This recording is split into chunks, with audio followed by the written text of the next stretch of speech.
my name is Crystal. Alexa, what's the time, please? Alexa, the time, please. The time is 10:43 a.m. 10:43 a.m. My neighbour upstairs has gone out. And that's when the trouble starts. There has been no dog barking. Before he went out upstairs, there was no dog barking. There was no trouble. As soon as he goes out, we have a load of dogs barking. A group of about 20 elderly people have just walked down the road past my flat. They're obviously some kind of group, maybe a walking group going around the Rochester Riverside. Good luck to them. They're middle-aged to elderly people having a walk. And they're walking down the road, and the dog on the corner, the young lady with this big dog, they're a young couple and they've got a big brown dog. So these people are walking down the road. Woof, woof, woof, woof, woof. And we're in Rochester. I'm Crystal. Nice to meet you. I am going through this cognitive behavioural therapy book for dummies. Now, things trigger me off. When I was at Lansdowne Court, it was the words, "see you later." That used to make me cross for some reason. We are indoctrined. We listen to things. In phone conversations, we hear noises in the background.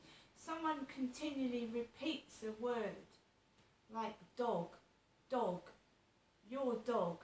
I'll tell the taxi driver that your dog is with you, your dog.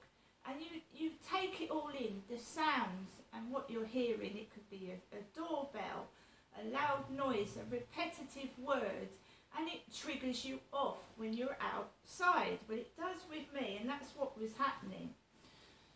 So somebody repetitively kept saying, "see you later, see you later, see you later." And then one day it triggered me off and I got cross. I went, "Shut up." So when a dog barks, right, like the word dog upsets me because men view some women as dogs. I was at 9A Alexandra Road, and I've been put in a women's safe refuge, safe house. And I had noise from above. Alicia was a young woman. Alicia was 19, chocolate dark-skinned, beautiful young lady above me. I was a 40-year-old woman that had just given birth to my 4th child, because that hospital letter was wrong. He said I had 1 vaginal birth. In fact, I've had 4. 3 boys and 1 girl, and they're all adults now, nearly. The youngest one is 17 in December. Right? So I used to get woken up because she used to have fights in the flat above my safe house with her bloke, and they would be yelling about drugs.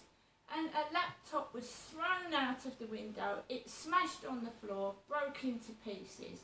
That was supposed to be a safe house, and she was inviting men in there for sex, and they were taking drugs upstairs above my safe house. I was in there with a young baby of just under 3 months old, and I complained, because you have a right to complain. Why is a young lady above me in a safe house taking drugs, arguing with her boyfriend when men shouldn't be invited back in a safe house, and having arguments while I've got a young baby underneath me? So one night I was kept awake by this young lady till 4 in the morning. She was playing music and being disruptive. She had problems, drug problems obviously, in a safe house, inviting men back for sex, and they were lounging in the garden half naked in front of my baby. Right? So I put on the radio, and there was this guy talking about these blokes taking bets on women. Who's the dog they're going to take home tonight? You know, they weren't going for the beautiful woman, which they really shouldn't they, if they think women are dogs. Some women are dogs. They were actually having bets on which ugly, fat, overweight woman they could take home. And this radio presenter was having a discussion with them whilst I was in my flat not being able to sleep because my baby was being kept awake by drug addicts. That's why they're thin. So I'm going through this book, 10 Healthy Attitudes for Living, chapter 22. I'm trying to understand why I was put through all this crap, why I was chosen to show people and tell people the truth. So, as we discuss many times in this book, the attitudes you hold about yourself, other people and the world greatly affect your ability to respond successfully to negative life events. Even in the absence of unusual or difficult circumstances, your core philosophies influence your overall experience of life.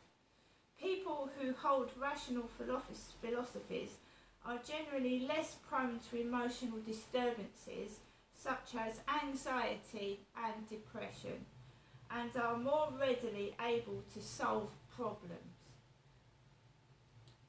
Bad or unfortunate things such as splitting up from a partner, being made redundant, or having a car accident can happen to anyone. You may reasonably have negative feelings in response to such events. Experiencing extreme sadness or annoyance in the face of misfortune is wholly understandable. In some instances, bad things occur through no fault of your own. In other cases, you may have some personal responsibility. We don't suggest that you blame yourself for every bad thing that comes your way. However, try to assess a given situation and determine whether you have any legitimate responsibility for its development and look for a resolution.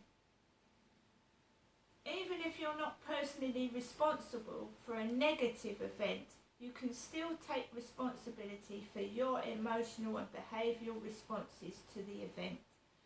People who deny their part in creating their own emotional problems in the face of negative events don't recognise how their thoughts and actions can make a bad situation worse. They hand over their personal power to make things better by waiting passively for someone or something to step into the breach. When you hold an attitude of personal responsibility for your feelings and actions, you're more able to find creative solutions, and your belief in your ability to cope with adversity is heightened. You empower yourself by focusing on your ability to influence the way you feel, even if you can't control events. On a cheerier note, when good things happen, you can also assess the extent to which they're a result of your own efforts, and then give yourself credit where due. You can appreciate good fortune without sabotaging your positive feelings with worries that your luck may run out. You've got to accept that life can be unfair. Sometimes life's just plain unfair. Sometimes people treat you unjustly and nothing gets done to put the balance right. Bad things happen to the nicest of people, and people who don't seem to have done a deserving thing in their lives get a winning ticket. On top of being unfair, life's unpredictable and uncertain a great deal of the time. And really, that's just the way life is. What can you do? You can whine and moan and make yourself thoroughly miserable about the lamentable state of the world, or you can accept things and get on with the business of living. No matter how much you insist that the world should be fair and you shouldn't be given certainty about how things are going to pan out, you ain't going to get it. Life's unfair to pretty much everyone from time to time. in which case perhaps things aren't as desperately unfair as you thought.